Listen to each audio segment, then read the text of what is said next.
Boa noite a todos vocês. É uma alegria, um prazer muito grande estar mais uma vez aqui, tendo a oportunidade de falar. Sei que vocês me ouvem muitas vezes, falando algumas coisas nos estudos, mas hoje nós vamos falar de uma coisa muito importante. É muito importante mesmo. Ela é tão importante que Joana de Ângeles nos fala no livro Constelação Familiar que o destino da sociedade está indissoluvelmente ligado ao destino da família, pois esta constitui a base, o alicerce, onde se inicia a experiência da fraternidade universal. O que significa essa experiência da fraternidade universal? O Livro dos Espíritos tem uma questão muito interessante e a gente vai ler junto. Ela diz o seguinte: quando Allan Kardec perguntou para os bons espíritos qual seria para a sociedade o resultado do relaxamento dos laços de família, e os espíritos nos trazem uma recrudescência do egoísmo.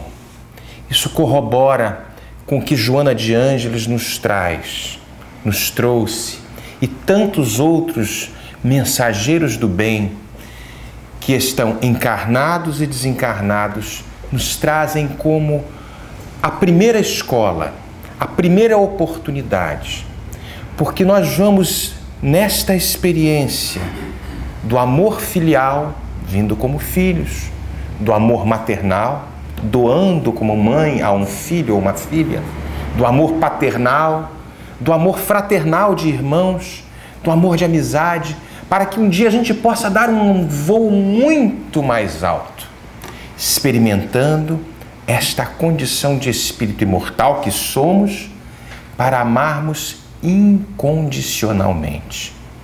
Então, nesta primeira escola, nesta primeira célula, nós vamos aprender os primeiros rudimentos, as primeiras necessidades, no aparo das arestas, nas situações conflitantes, nas possibilidades de exercitarmos aquelas virtudes que tanto escutamos, que tanto estudamos, que tanto observamos em tantas outras pessoas e nos sentimos com uma certa pontinha de inveja. Fulano queria tanto ser como fulano ou como Beltrano, e a gente pouco esforço faz tentando trazer um pouquinho do gancho que a Jara nos trouxe. O que nós fizemos das nossas mãos, do nosso coração, deixando talvez de trabalharmos na direção desta construção, da construção deste edifício. E aí, se a gente vai um pouquinho mais para frente, no próximo slide, a gente vai ver o seguinte: origem divina da família. Aí a gente vai ver no livro Vida e Sexo, uma frase que Emmanuel nos traz. Temos dessa forma, no instinto doméstico, está escrito errado? Instituto, porque ali está tão apagadinho aqui.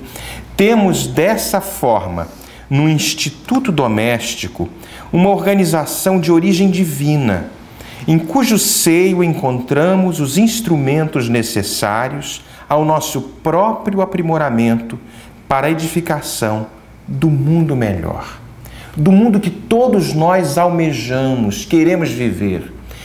Tantas as vezes nós, nesse nosso movimento egóico, queremos a melhor esposa, o melhor esposo, a melhor namorada, o melhor trabalho, a melhor cidade, a melhor vida. E nos esquecemos que fomos dar pá virada no passado, escangalhando tanta coisa e tantos escangalhamentos, como diz a nossa querida Lígia, não tem cabimento, né, Lígia? Então, o que acontece? Neste processo de reajuste, porque tudo que se desequilibrou num determinado momento precisa encontrar o contraponto do equilíbrio. Este processo de desajuste e reajuste, para que um dia possamos encontrar o quê? A harmonia nessa experiência que nós vivemos, para um dia vivermos uma experiência de uma família universal. É um grande processo de crescimento. Desde os primórdios, lá atrás, porque Emmanuel nos traz aqui a origem divina da família, desde as primeiras aglomerações moleculares.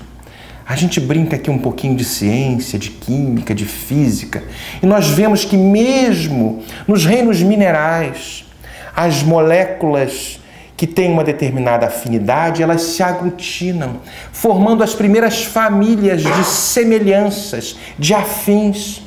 Tem uma coisa interessante que eu uso, que as pessoas vão achar uma meia maluquice, desculpa falar dessa forma, mas, por exemplo, quando os fabricantes de detergente, olha que coisa interessante, onde é que eu fui, hein? Onde é que eu vou? O fabricante de detergente, ele tem que encontrar uma molécula que forme o detergente, que essa molécula tem que tanto se afinizar com a gordura e também com a água. São moléculas com características distintas. A gordura tem uma característica de polaridade, apolar. E a água, não precisa saber isso não, isso não precisa decorar não, gente. E a água tem uma característica de apolar. Quando essa molécula, que tem uma característica da água e outra característica da gordura, se juntam, a gente forma esta molécula do detergente. Quando ela passa com um prato, aquele sabãozinho, ela tanto se afiniza com a gordura do prato, como é levada pela água quando a gente abre aquela duchinha que vem e vai em frente. A gente tem que ser detergente. A gente tem que começar a se afinizar um pouquinho com a água, um pouquinho com a gordura, nestas arestas que são muito naturais, muito normais de nos encontrarmos dentro de uma célula familiar. Os animais vão se juntando e vão encontrando as suas melhores possibilidades de sobrevivência quando eles se aglutinam. E chegando no ápice desta ascensão, as famílias humanas. A origem da palavra família, ela vem do latim famulus. Famulus significa escravo, escravo doméstico, a serviço de um clã, de uma situação, de uma conjuntura. Então o que acontece? A família está a serviço daquele indivíduo, um por todos e todos por um. Aí aquelas aglomerações começam a servir-se. Natural que existam os problemas, as questões, as divergências, as pendências. Muito natural isso. Mas aí a grande proposta que a divindade nos oferece. Aí nós vamos ver uma coisa mais interessante. Se a gente pode até fazer algumas extrapolações. Eu vi numa palestra de um grande amigo, que ele falou a respeito das plantações, que as laranjeiras passam a produzir mais quando elas estão juntas. Um pé de laranja sozinho, ele vai dar uma quantidade de laranjas. Bota aquela turma de laranjeiras uma do lado da outra.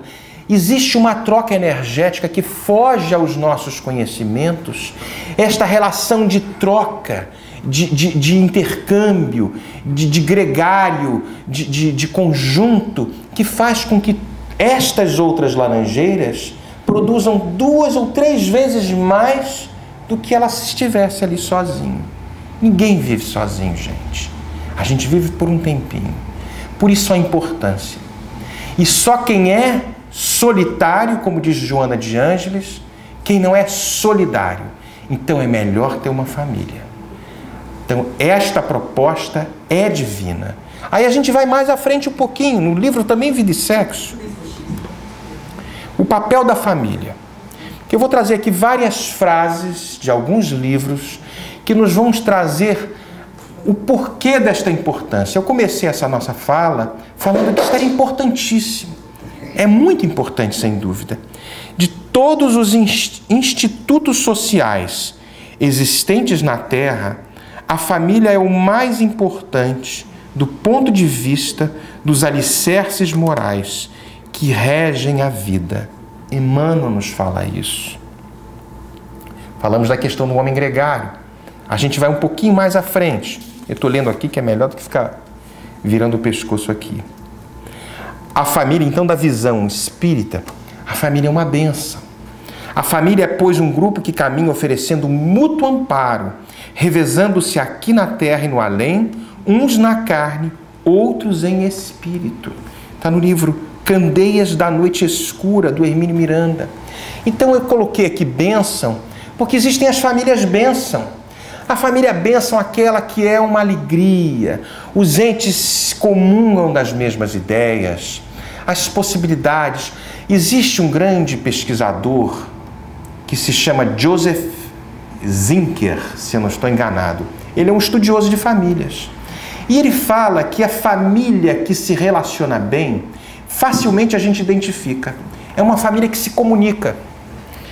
Quando a gente percebe bolsões dentro da família, não, é o meu mundo, é o meu quarto, aqui ninguém entra, aqui é o meu espaço. Não estou falando que a gente vai invadir a privacidade dos entes queridos que estão ali.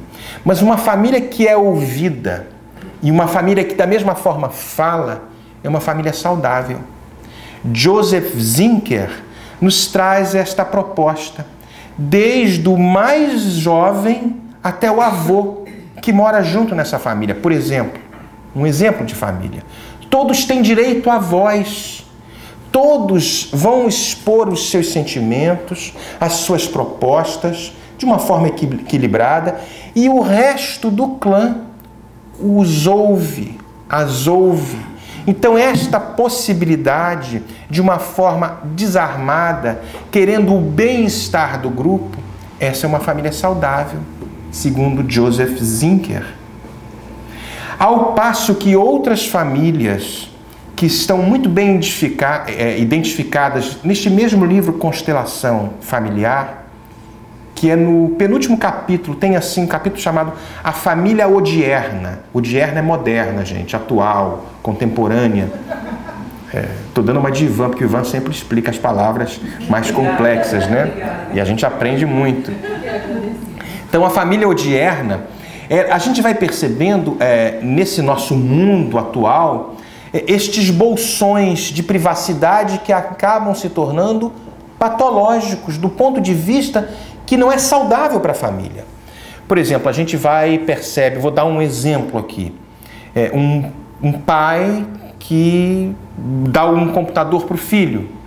Aí o filho, logicamente, os amiguinhos todos têm computador de última geração, Apple 1, 2, 3, seja lá o nome da fruta que tem no computador, mas cada vez mais modernos, mais dinâmicos, mas falta, de repente, o quê? Algum tipo de orientação para que aquela ferramenta que vai integrar aquela criança, aquele menino, talvez com pouca bagagem moral e capaz de discernir o que é certo e o que é errado, ele vai estar mergulhando num oceano cibernético de muita coisa boa, mas muita coisa ruim.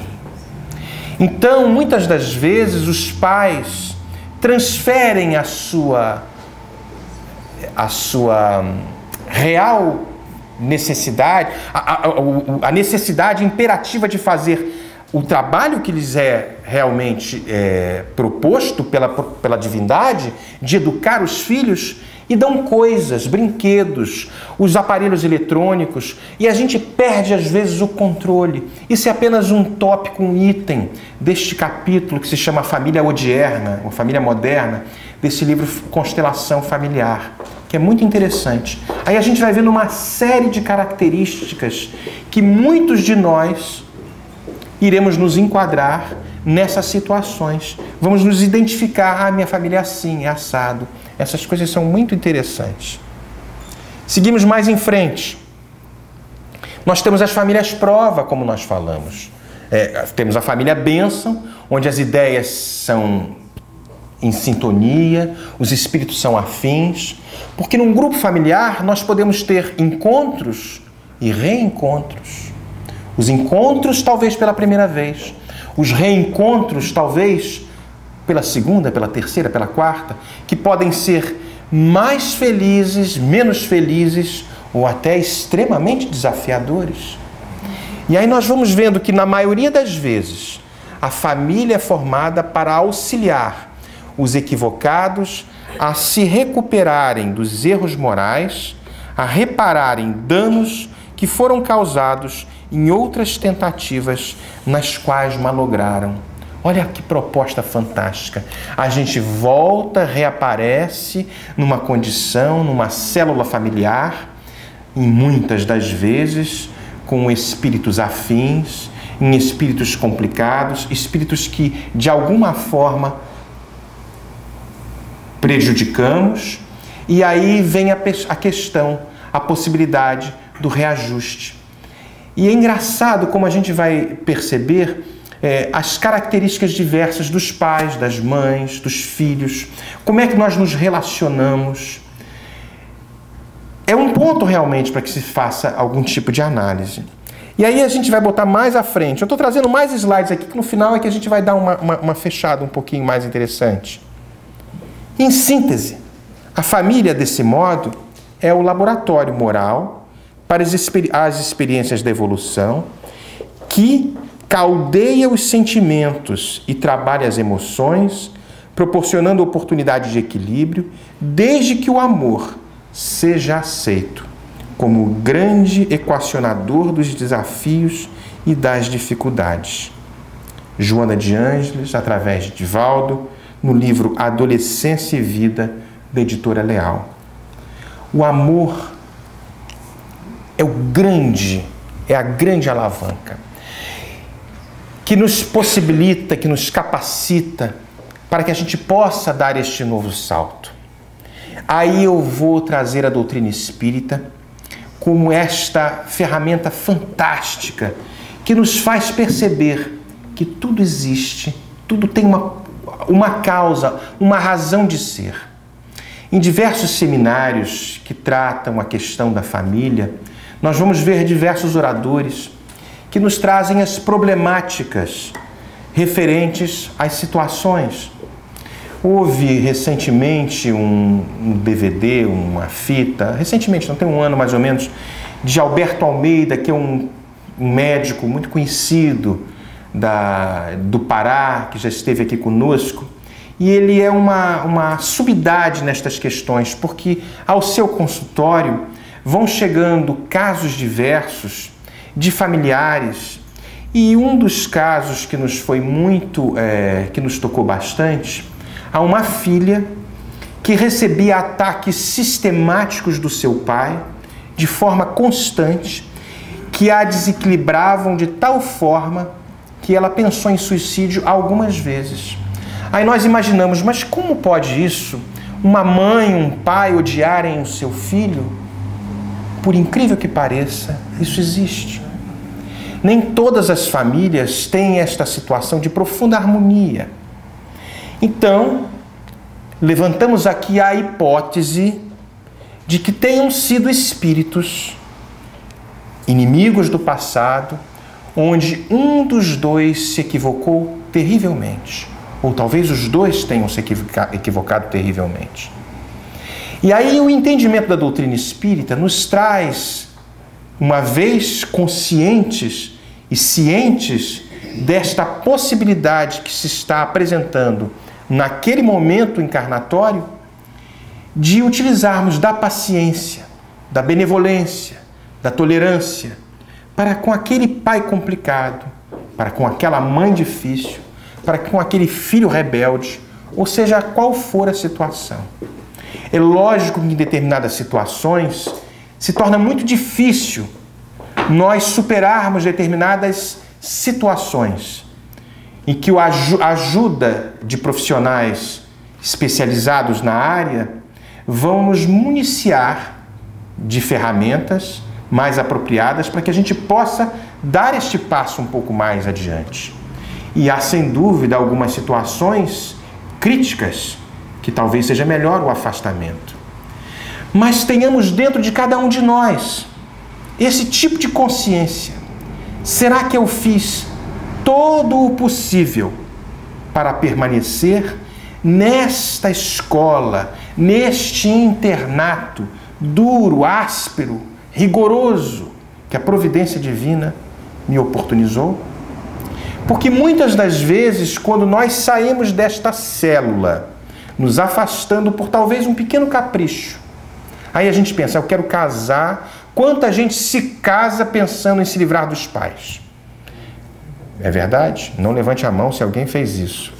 Mas as pessoas às vezes fazem isso e escolhem e encontram a primeira alma penada pela rua e se abraçam e vibratoriamente vão continuar atraindo a mesma necessidade de reajuste, talvez com aquela alma penada que eu classifiquei de uma forma um pouco pejorativa, também como um pai, como uma mãe complicada. A gente não percebe que os semelhantes se atraem. Nós falamos da molécula do detergente e isso acontece nas nossas vidas. Por necessidade de ajuste, tantas das vezes, eu não estou colocando isso como uma condição que acontece sempre, mas são as possibilidades. Quando o nosso íntimo, quando o nosso coração, quando o nosso sentimento não esgotou todas as possibilidades de tentativa dos ajustes dentro daquela abençoada escola. Quando uma sociedade vai mal, a família vai mal. Os primeiros tijolos de uma casa, aqueles tijolinhos que formam uma casa, são como se fossem as nossas famílias.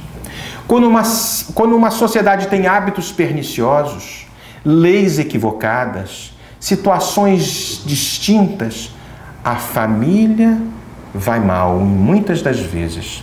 Ou seja, a família não conseguiu educar os seus filhos para que eles pudessem, uma vez crescendo, tornando-se homens de bem, formando leis capazes de melhorar à medida que o progresso se dá, cada vez as leis iriam se adequar mais e mais às leis divinas. Existe um programa muito bonitinho que eu assisti há muitos anos atrás, logo que cheguei aqui nos Estados Unidos, que me tocou bastante. Um pai vai levar o filho a um parque de diversões. E existe, muitos de vocês conhecem essa história, porque com certeza ela deve ser real. E aquele menino tem 7 anos, ou tem 8 anos, perdão. Existe, até 7 anos, a criança paga meia. Acima de 7, ela paga uma entrada inteira. Aí, o pai está entrando no parque, e o que acontece? O menino vai e fala, vai pagar meia. Ele vai pagar inteira, o pai. Aí o rapaz, o trocador, ele fala, mas qual a idade dele? Não, ele tem 8. Não, pode entrar. Deixa que eu boto ele como se fosse 7. Não, eu quero botar ele com entrada inteira. Ou seja, o pai se prejudicou para ensinar que as leis devem ser cumpridas para aquele filho. Ele estava dando exemplo para o filho. Isso é muito difícil, porque nós estamos acostumados às facilidades, a dar uma gorjeta aqui, libera ali. Estou falando porque muitas das vezes nós fazemos isso de uma forma condicionada. A sociedade acaba se pervertindo com as pequenas coisas e não se dá conta de que pouco a pouco as grandes coisas são o próximo passo. Olha que coisa interessante. Vamos mais à frente um pouquinho. A reencarnação fortalece os laços de família. Os laços de família não sofrem destruição alguma com a reencarnação, como pensam certas pessoas. Ao contrário, tornam-se mais fortalecidos e apertados. O princípio oposto, sim, os destrói. Aí nós vamos um pouquinho mais na frente, que eu vou ler para vocês, a gente vai... Opa! Se uns encarnam e outros não, nem por isso deixam de estar unidos pelo pensamento. Os espíritos que se conservam livres velam pelos que se acham em cativeiro. Os mais adiantados se esforçam por fazer que os retardatários progridam. Essa separação, esses laços não se rompem. Nós muitas das vezes perdemos as grandes oportunidades de aparar estas arestas e construir grandes amizades. Porque os afins de hoje dentro de uma família talvez tenham sido inimigos ferrenhos do passado. E aí a gente vai percebendo. Aqueles que se encontram numa posição retardatária, muitas vezes são auxiliados também, não só por aquela célula familiar que está ali encarnada, mas para aqueles que passaram para o mundo de lá e torcem, vibram, oram, concorrem para que aquela célula siga em frente, porque ninguém quer se afastar de quem ama. Quem é que quer se afastar de quem ama aqui? Levanta a mão. Só um psicopata. Todos nós queremos fazer com que esta família seja cada vez maior. Há um caso, uma história que alguns de vocês já ouviram, porque dos nossos estudos aqui anteriores, mas muitos de vocês não ouviram, que é muito interessante, que esses laços não se acabam. Havia uma história real. Nós temos um funcionário, temos um amigo, um colega de trabalho, que trabalhou no Banco Real, muitos anos atrás. O Banco Real já foi vendido. Na década de 80, este amigo nosso tinha um amigo, na mesma seção. E este amigo, que era de uma outra religião, esse nosso amigo agora é espírita, mas o outro conhecido era de uma outra religião, era católico. E ele perdeu o filho. O casal tinha perdido o filho, num acidente muito trágico, uma dor muito grande. E a família ficou realmente dilacerada. E esse nosso amigo falou, poxa, estava naquela época, vai no Chico, vai ver o Chico, tem uma mensagem do Chico, de repente. Vai em Uberaba, quem sabe você não recebe uma mensagem, um médium muito confiável. Eu não vou em Chico, não conheço, não sei nada, eu sou católico, a minha fé é outra. Mas a dor começou a tornar-se superlativa, era algo muito forte, até que a esposa, que estava com ideias de suicídio, da saudade daquele menino, decide atender o apelo e ir para Uberaba e ir para o Chico. E arrastou o marido. Chegando lá em Uberaba, aquela fila quilométrica, década de 80, década de 70, o povo fazia voltas, parecia uma cobra, para falar com o Chico, e na casinha dele.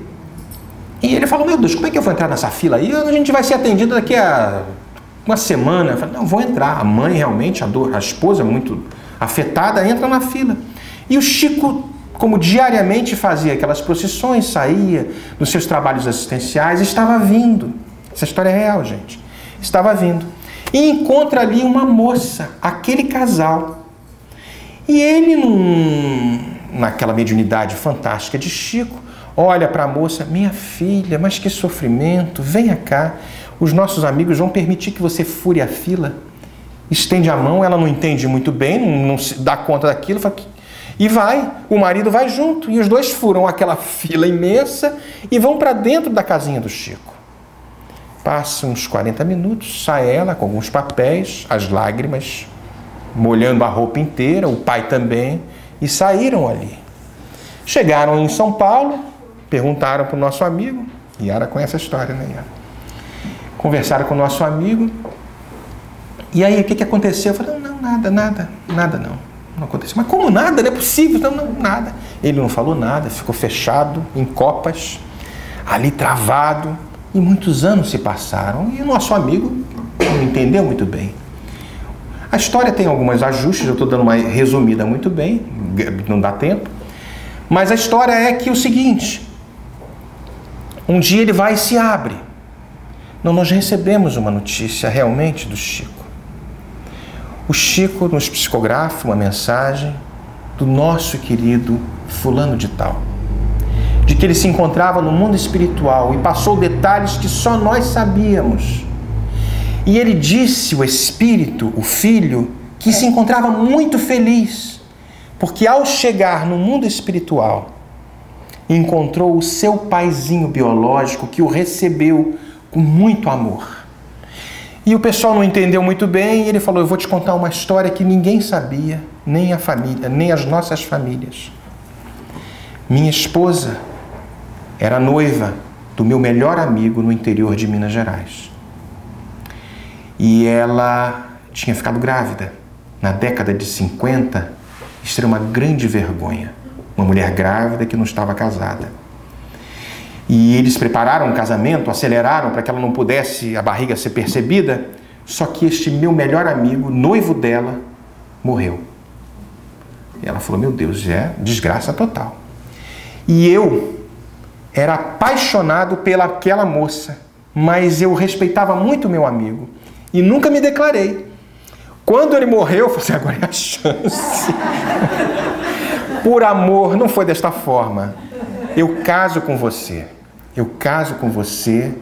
Você inventa uma história que você estava muito abalada, eu gostava muito de você, isso a gente pode falar, e a gente vai... Fala que o filho é meu.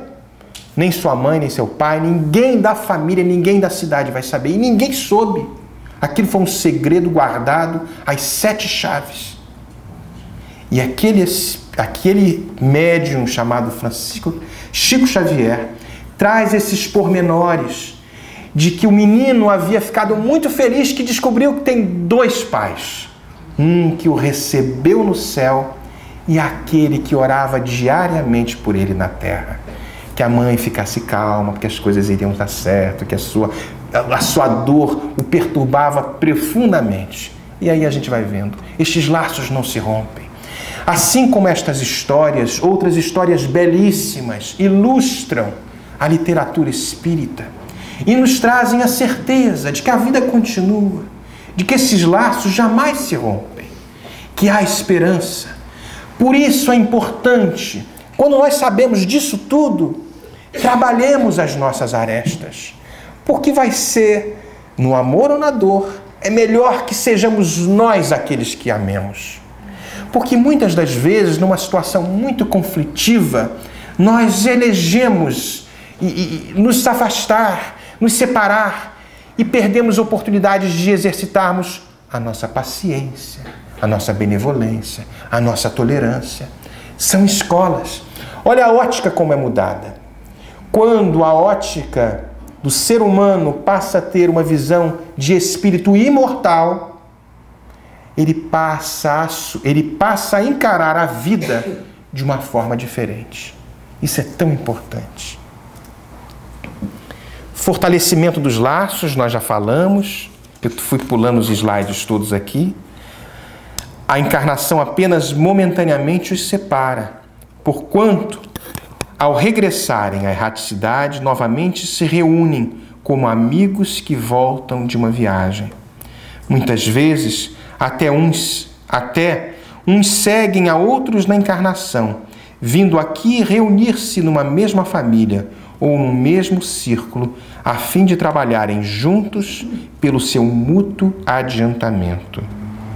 Aí nós temos então, que nós falamos alguma coisinha, vamos falar um pouquinho das famílias, das relações de antipatia e simpatia, que trouxemos antes também, trocando um pouco a ordem dos slides. Às vezes eu prefiro não ter slide, porque aí a gente passeia um pouco melhor. A família consanguínea entre os homens pode ser apreciada como o centro essencial de nossos reflexos.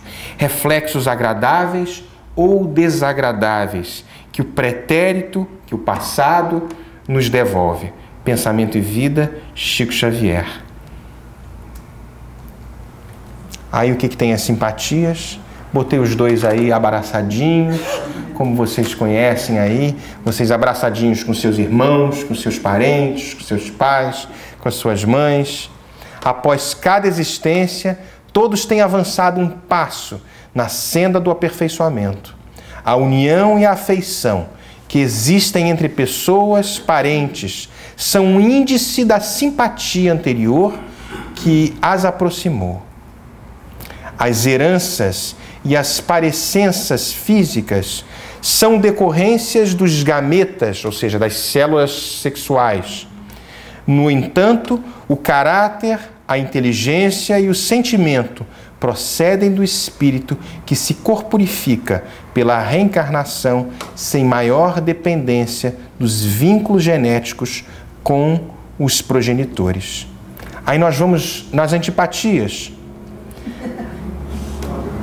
Adversários reaparecem como membros da família para receber amor. No entanto, na batalha das afinidades, padecem campanhas de perseguição inconsciente, experimentando o pesado ônus da antipatia e da animosidade. SOS Família, do livro SOS Família, por Joana de Ângeles e Divaldo. A tara familiar, esse é um trecho belíssimo que nós vamos ler no final, que vale a pena, na verdade é uma síntese de tudo isso que nós falamos. A tara familiar, por esse motivo, é a resultante da conjunção de débitos, situando-nos no plano genético enfermiço que merecemos, à face dos nossos compromissos com o mundo e com a vida. Gente, ninguém entra numa família infeliz porque foi injustiçado. A lei de ação e reação, de causa e de efeito, nos convida a esse reajuste. Uma meia hora atrás, nós tivemos a Lígia Simões, que nos trouxe o curso de passes, e ela falou sobre perispírito. É interessante isso, este corpo sutil que nós trazemos, essa bagagem. Nós somos um espírito e trazemos este corpo sutil que é o nosso perispírito. É como se fosse a nossa roupa espiritual. E ela tem ali os arquivos, as marcas, as alegrias, os dissabores, tudo impresso, como se nós levássemos o histórico das nossas vidas, as promissórias que precisamos pagar, os méritos que adquirimos. E nesta contabilidade divina, o Espírito clama, pede pelo reajuste. Lógico que aqui estamos inseridos num contexto que nos obscurece as percepções, nos causa uma certa miopia, porque ninguém gosta de sofrer. Mas a visão do Espírito no plano espiritual é mais ampla. O horizonte é da imortalidade. Ele não enxerga a temporalidade, mas ele percebe que no resgatar destas situações menos felizes, resultado de atos delitosos do passado, o irão colocar numa posição de muito mais plenitude. As pequenas felicidades da nossa atual existência são simplesmente mínimos, coisas pequeníssimas, como dizem os espíritos nos seus testemunhos, os espíritos felizes que são trazidos, esses testemunhos, na segunda parte do livro Céu e Inferno. Nós não nos damos conta, porque as nossas felicidades atuais são paz, ir para a praia, comer bem, uma boa roupa, alguém que tem uma certa afinidade de gostos com a gente, sem dúvida isso é importante. Ganhar um bom dinheiro, ter uma vida com aposentadoria garantida, a falta de ansiedade de um futuro ainda obscuro.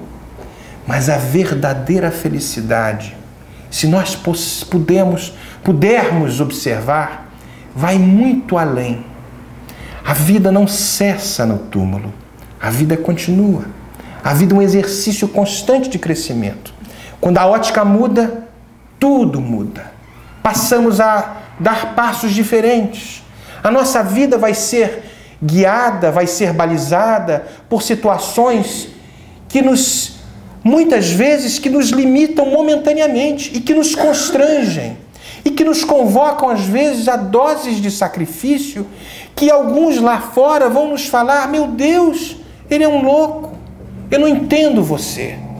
Mas o espírito consciente, a alma que percebe a grandeza que o espera, passa a dar passos com muita segurança na direção deste infinito.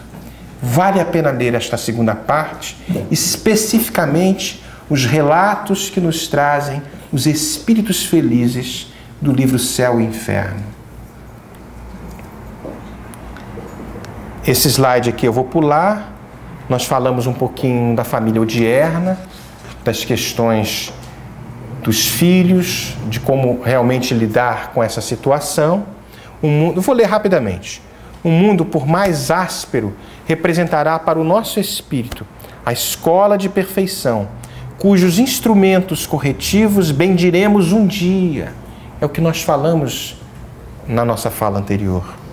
Os companheiros de jornada que o habitam conosco, por mais ingratos e impassíveis, são as nossas oportunidades de materialização do bem, recursos de nossa melhoria e de nossa redenção, e que, bem aproveitados por nosso esforço, podem transformar-nos em heróis.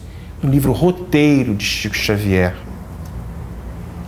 E quanto à família, tudo aquilo, portanto, que quereis que os homens vos façam, fazei-o vós a eles, pois esta é a lei e os profetas. Jesus, através de Mateus. Aí nos traz a responsabilidade para com aqueles entes queridos que pertencem àquela célula familiar, àquela primeira escola. Daí a importância de não negligenciarmos esta bendita oportunidade. A Terra é o nosso temporário domicílio. A humanidade é a nossa família, família real. Todos estamos destinados por Deus à gloriosa destinação. A vida continua e a vida prossegue, e nenhum de nós ainda consegue vislumbrar que alegrias, que felicidades, que nível de plenitude está destinada a cada um de nós. Eu estava vendo uma reportagem de um homem chamado Ricard Mathieu. Ele é francês, não sei se vocês já ouviram falar. Ele foi eleito o homem mais feliz do mundo. Ele é budista. O pai era filósofo, ele é francês, uma família muito bem ajustada, tudo arrumadinho. Não era uma família desequilibrada. O pai era filósofo, um filósofo de muito destaque, a mãe era uma pintora de projeção. Ele tinha uma vida extremamente organizada, ajustada. Mas ele não era feliz.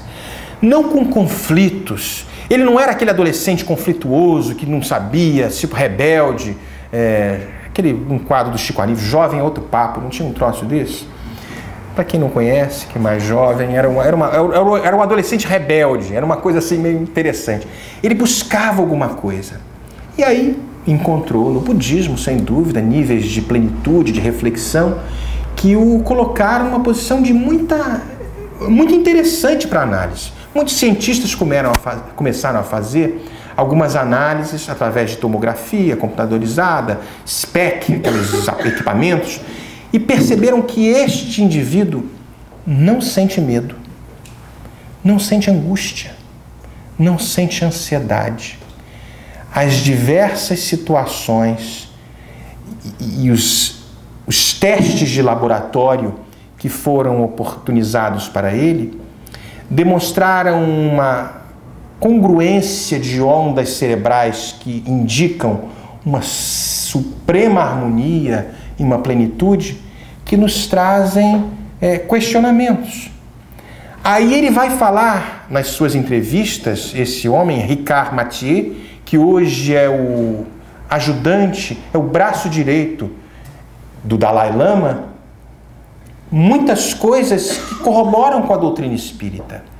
Aí nós vamos vendo que nós todos também estamos destinados a isso. É um processo. Ninguém vai sair daqui pleno, satisfeito, paz e amor, e vai encontrar na sua família toda a alegria. São os desafios naturais. Mas aí está o convite. Está o convite de que a nossa destinação é muito mais do que isso que se encontra aqui. E tudo vai passar. Por mais difícil que seja, tudo vai passar. O que é isso aqui? Até esse computador vai passar. No livro Roteiro. Quem não auxilia a alguns, não se acha habilitado ao socorro de muitos. Começa na pequena família. Eu vejo às vezes interessante, quando nós vemos na casa espírita, as pessoas que falam assim, eu quero ajudar, eu quero trabalhar, eu quero fazer um monte de coisa, mas é um caos. Ele mesmo tem uma paciência muito pequena. Lógico que é um começo. Isso não é um banho de água fria para resolver as suas pendências em casa. Tudo ao mesmo tempo. Mas preste atenção na primeira escola que lhe foi oportunizado ou oportunizada. Essa escola é importantíssima. Várias vezes mais do que uma palestra. A palestra vai lhe despertar muitas coisas. Mas a prática está às vezes na nossa frente.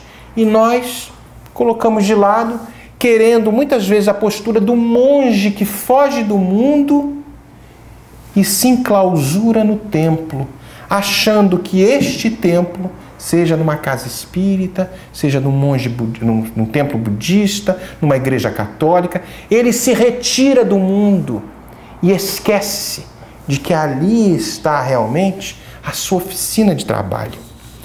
Nós vamos fechar a nossa fala com a leitura do livro. É grande assim, não precisa ler aqui não, que eu vou ler junto com vocês.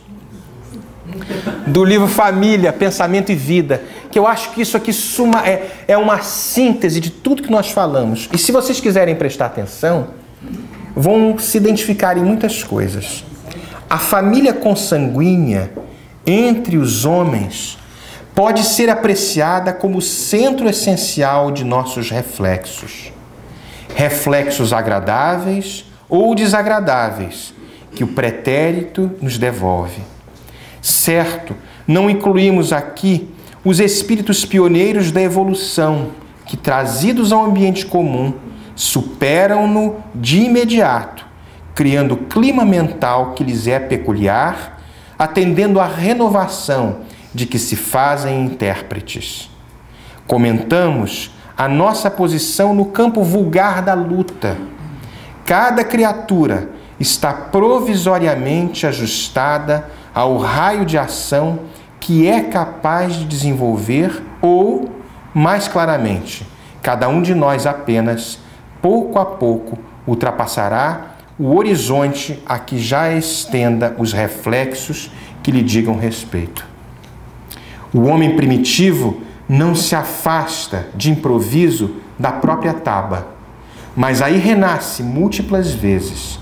E o homem relativamente civilizado, nós que nos dizemos civilizados, demora-se longo tempo no plano racial em que assimila as experiências de que carece, até que a soma de suas aquisições o recomende a diferentes realizações. É assim que, na esfera do grupo sanguíneo, o espírito reencarnado segue ao encontro dos laços que entreteceu para si próprio, na linha mental em que se lhe caracterizam as tendências. A chamada hereditariedade psicológica é, por isso, de algum modo, a natural aglutinação dos espíritos que se afinam nas mesmas atividades e inclinações. Aí ele traz um exemplo. Um grande artista ou um herói preeminente podem nascer em esfera estranha aos sentimentos nos quais se avultam. E a manifestação do gênio, pacientemente elaborado no bojo dos milênios, impondo os reflexos da sua individualidade em gigantesco trabalho criativo.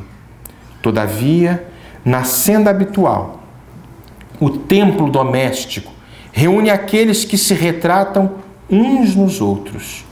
Uma família de músicos terá mais facilidade para recolher companheiros da arte divina em sua descendência, porque muita vez os espíritos que assumem a posição de filhos na reencarnação, junto deles, são os mesmos amigos que lhes incentivavam a formação musical desde o reino do espírito, refletindo-se reciprocamente na continuidade da ação em que se empenham através de séculos numerosos. E ainda assim, que escultores e poetas, políticos e médicos, comerciantes e agricultores, quase sempre se dão as mãos no culto dos melhores valores afetivos, continuando-se mutuamente nos genes familiares, preservando para si mesmos, mediante o trabalho em comum e segundo a lei do renascimento, o patrimônio evolutivo em que se exprime no espaço e no tempo.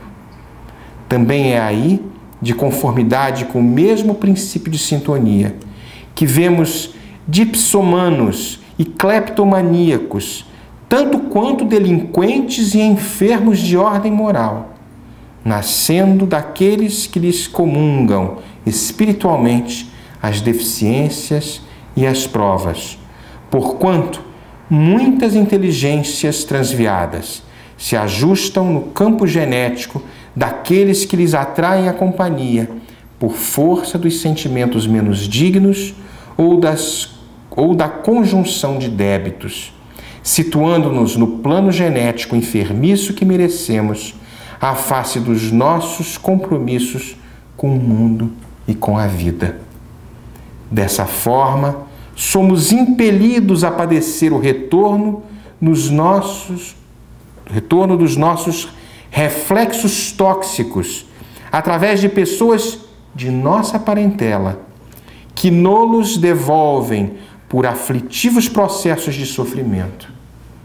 Temos assim no grupo doméstico os laços de elevação e alegria que já conseguimos tecer por intermédio do amor louvavelmente vivido, mas também as algemas de constrangimento e aversão, nas quais recolhemos de volta os clichês inquietantes que nós mesmos plasmamos na memória do destino e que necessitamos desfazer à custa de trabalho e sacrifício, paciência e humildade, recursos novos com que faremos nova produção de reflexos espirituais suscetíveis de anular os efeitos de nossa conduta anterior, conturbada e infeliz. Vamos pensar nestas questões, nesta palestra não, na palavra família, para que a gente possa aproveitar ao máximo e da melhor possível esta grande oportunidade de crescimento que tantos de nós, e estou me incluindo, e muitas vezes negligencio. Muitas vezes. Muita paz a todos vocês. Muita paz. Aqui.